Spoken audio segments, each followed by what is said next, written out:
We're here at the Detroit Regional Mackinac Policy Conference among dozens of reporters around the state. We wanted to know what they think of covering this annual event. How do you approach covering this conference?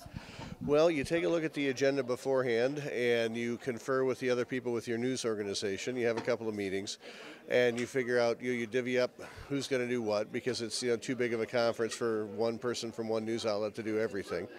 And I try to cover innovation and entrepreneurship here because that's what my newsletter covers. I cover tech-based economic development in Michigan.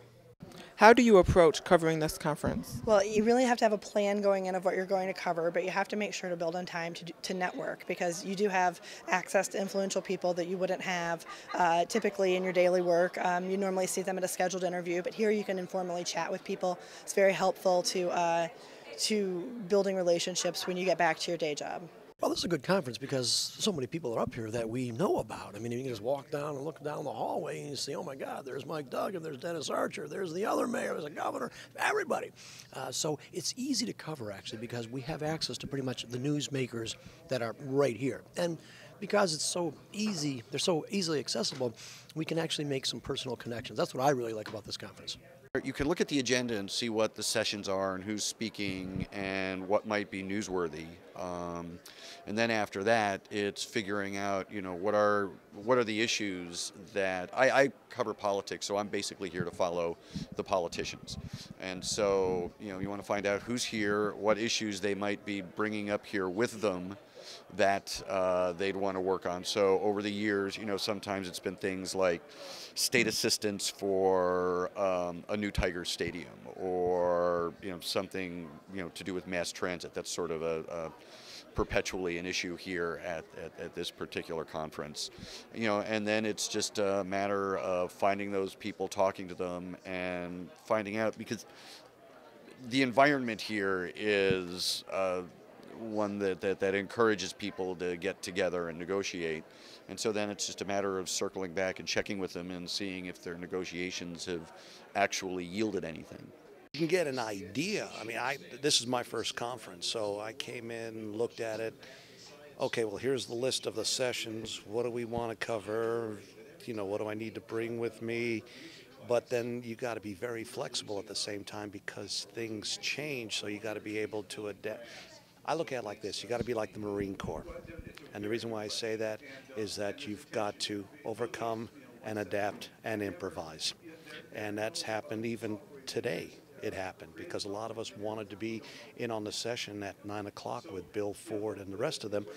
We couldn't be there because the mayor had his news conference at the same time. So you got to take a look. Well, here they're discussing stuff. Here's something facing Michigan's largest city where we live. You got to go with that. Even though you kind of knew what was going to be said there, you had to be there. Well, I think first of all, you have to look for something that you don't know, because obviously some things will pop up that you haven't heard, and that's obviously one of the things we need to do as a news coverage organization.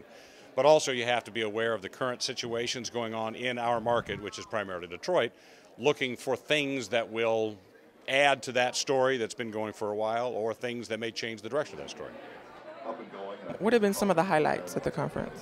For me, well, just aside from Tom Friedman just now, who I thought gave a terrific presentation, there was an entrepreneurship and innovation panel Tuesday afternoon to kick off the conference, moderated by Josh Linkner, who's a serial tech entrepreneur, and it had 4 people with very interesting stories of sort of tech-based economic development here in Michigan and how they were successful. And it was just really refreshing to see, startups highlighted, new companies highlighted that are coming into Detroit and building new businesses and creating new jobs. We've had a lot of good speakers. I thought that, Thomas Friedman has been great. Freed Zakaria has been great. It's just, I think the quality of the speakers really makes a big standout things at the conference, and they've in the last couple of years had a more focus on bringing in more nationally known speakers. The highlights have not been in the conference, at least for me. The highlights for me have been being able to go out to the island, go around the island, see it, do a couple of different stories on it, because this is my first time here. I've heard about Mackinac Island, but never really knew what goes on out here. So to be able to experience a lot of that, that's been the highlight for me. mass transit seemed to be a huge issue, and now the a new international bridge in Detroit has kind of become the issue du jour, or whatever the annual version of du jour is. At the conference, so it's always, what are different people going to say about trying to move that forward? And interestingly, the lack of progress on that is kind of interesting. But I think really for me, though, I had an interview with the governor. Governor Snyder was talked about going to Afghanistan, and the governor talked about how he became very emotional when he talked to the soldiers there that were doing so much good work for the country, but yet they said that when we come home, we have no jobs. What can be done to help the veterans that do not have jobs after the war? And I think that was a really touching moment, and actually the governor kind of teared up a little bit. So for me, that was very good. I think the highlight for me, I've covered this for 10 years, and I think one of the things that's happened in previous years is there's been a lot of talk about ways to move the region forward, but the problem is the economy wasn't really allowing any of this to get done. For the first time this year and maybe a little last year, you started feeling a change, where the economy was actually in a position where the stuff they talk about here could actually become a reality. So I'm actually sensing there's a feeling that something can actually be accomplished, tangible, that we will all be able to point to in the very near future and say, wow, look at that. This is what we're talking about. It worked. What are some of the challenges when covering an event like this? Just trying to get everywhere at once. I mean, because there's so much going on that you have to prioritize. You have to skip things occasionally that you'd really like to cover. Otherwise, you'll never have time to write your stories and file your stories. And you have people back in Detroit at your news organization who want pictures and video and things like that. It really has to be a team effort, and you have to prioritize what you're doing. You can't get to everything that you'd like to, and you also can't get to as much time, sort of the schmooze fest on the porch that takes place, from the beginning of this conference to the end of it. A lot of times I've gotten, I can tell you right now, 3 or 4 good little stories just from talking to people on the porch, some of which they want me to sit on for a week or two. But there's good stuff to be had out there, really interesting stories to be had out on the porch. And the frustration is I can't get out there as much as I'd like to. Just having enough time to get everything done. It's very busy, very long days. There's a lot going on, and you really have to know what you're covering when, and then a million other things pop up, spontaneous interviews with people, press conferences. So just keeping up with everything and still having time to, like, do that relationship building that is one of the most important parts of coming here.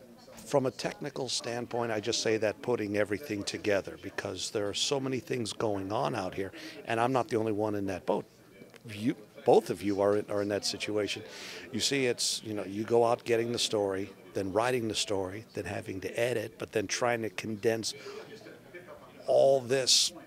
It's almost like a buffet, a smorgasbord, and just condense it into a couple of minutes as to what's going on down here. And for our situation, it's tougher because we only have one newscast. And then in some cases, there's a lot of downtime. Sorting through the events and the number of people here, that it's just all crushed together into 3 days, and so a lot of times it's not a matter of figuring out what's important, but figuring out what's most important. I think one of the big challenges is just scheduling, especially if I'm on the radio and I'm on from X number start to finish. I've got to get people there on time and make sure that we can get them in and not get them out, because I know there's a lot of competition around here amongst the media people. But really, the people here that want to be interviewed, they really make themselves very accessible, and I have to say that. And I think the Chamber does a really good job of giving us, the media, a facility, like a media room, for example, like access to copiers and papers and things and all this stuff that we need to do our job. So I don't really see a lot of challenges, and whatever little challenges I see, they're easily overcome. The time. It's always time. The good news about this event is that everything is very close, and it's like fish in a barrel. I mean, I can't turn around without finding somebody who's a major news maker that in Detroit I'd have a hard time getting hold of. The mayor's right there. The governor is right there. Bill Ford is right there. Roger Penske is right there. I don't have to look very far. So that's the good news. The bad news is there is a lot of content to cover. We have newscasts at noon, at 5, at 6, at 7, at 11. We have web. We have morning newscasts. All of these have to be supplied with some sort of content. and I'm the content. I'm the guy providing it. So it's a lot of stuff for me to try to keep organized. I'm Adam J. Taylor, reporting for Wyan and Logan Network, where we bring you the younger side of the news.